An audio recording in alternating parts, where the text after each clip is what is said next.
Totoo nga palang hinala ko. Ikaw nga si Sir Nelson.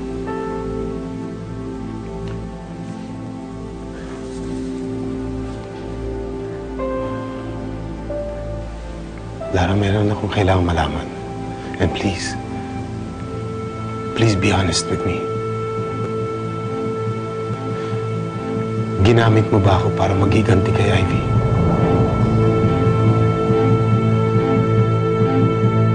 Noong una, aaminin ko sa'yo na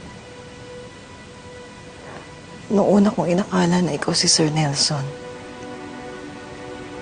talagang gusto kitang gamitin para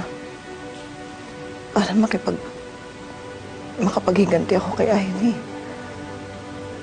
Pero mas nanaig ang pagmamahal ko sa'yo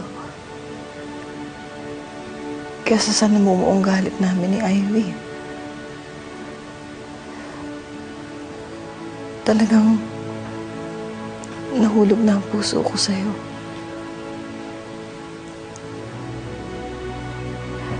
Mahal na mahal kita. Maniwala ka sa akin, Alfred. Mahal na mahal kita. I believe you. I believe you. Ngayon, Alfred, ako naman ang may itatanong sa'yo. Ngayong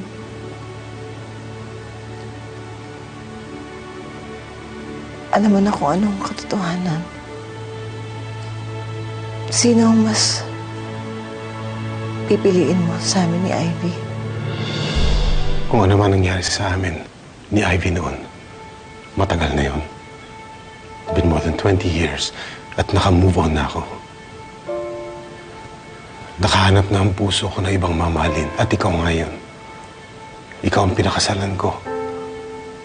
And if I have to marry you 1,000 times over, I'd do it again. Salamat, Alfred.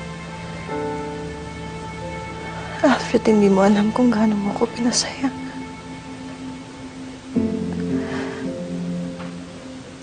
Akala ko kasi wala nang ibang magmamahal sa akin. You have nothing to worry about. Huh? You have nothing to worry about. Nandito lang ako at hindi kita iiwan.